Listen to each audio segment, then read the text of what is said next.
Last week, one of the biggest worldwide criminal online scams occurred when $45 million was robbed within a matter of hours by a hacking group that took on a database and then drained amounts of money from cash machines. And here to tell us all about that, and of course, how you can try your best to avoid being a victim of online fraud is Dirk Tolken, who's the Chief Marketing Officer from Semantica. Good morning and welcome to the show. Thank you very much. Now, my first question is, how on earth does something like that happen? Are we talking $45 million all at once gone? Yeah, well, basically they call this one, it's called an ATM breach, and they refer to it as a virtual criminal flash mob because it was so big, it's actually the biggest fraud that's happened to date. Now, how they got into the bank accounts was the typical cyber story or the cyber scenario where you've got your hackers and they got into bank databases, 2 banks in the Middle East.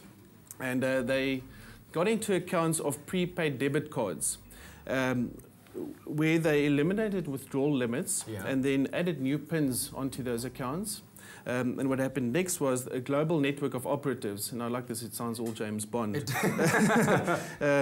They actually started loading that data onto cards with magnetic strips. Yeah. It's any kind of cards that they could get their hands on.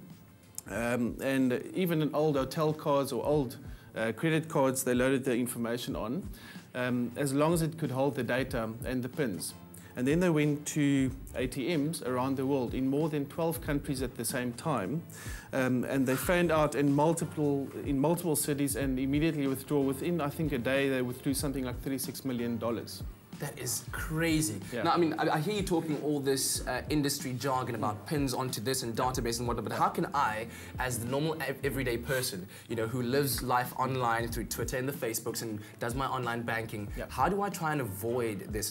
What else is out there that we first need to be careful of? Okay, so first of all, I think the most prevalent one are those phishing scams, and that's spelled with a PH, those phishing scams, where you usually get an email that solicits information from you, trying to get you to log into your banking account, trying to get you to log into a SARS account where they tell you you've received a lot of money back. I got that like 2 weeks ago. I totally got that 2 weeks ago. So those are all fraud emails.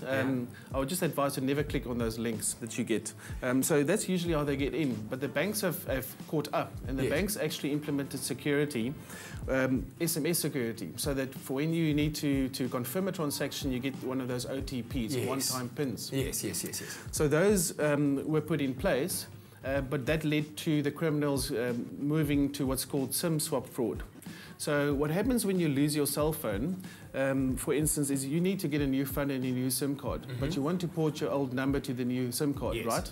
So the criminals do that. They get hold of your number, they get hold of your internet banking login details, and then they're able to log in and receive those confirmations. You see, and then they can actually increase your limits, withdraw cash, and cash withdrawal is always the biggest, way that they'll go for because it's not traceable. Yeah. So the trick there, if you lose your phone, act swiftly. Exactly. If you lose your phone, try and act swiftly, but also to change your passwords quite often. If we go into a few tips that I can give. Yes, please. I mean, if you could give us a few tips on how to avoid these. Yeah. So basically, if you get one of those emails that said you've won the Spanish lottery, or some long-lost relative out there has, left $20 million to you, it's probably fake.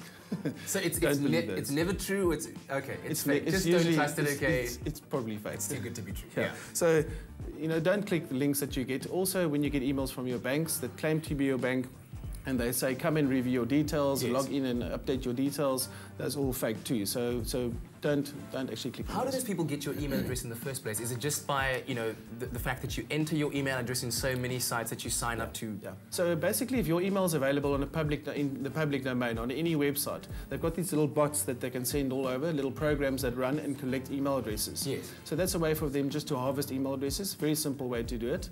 And that way they just do a shotgun approach, trying to get everybody, and the gullible ones are going to fall for it. Okay, so if you're watching this, do not be. Yeah.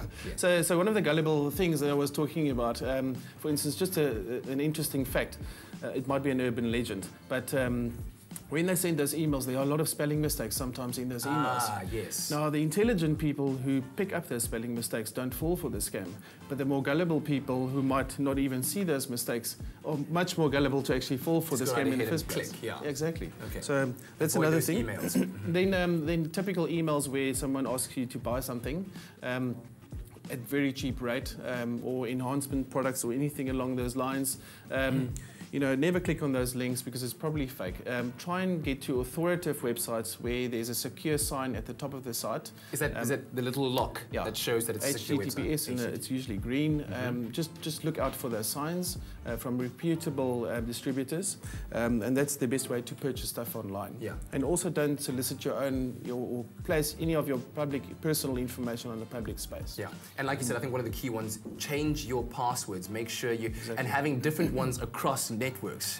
Yeah. Don't have the same password. Don't use your birth date as your password. A lot of people do that. Try and use something that's not obvious. Try and use different mixed case and numbers in your passwords too, and change them often.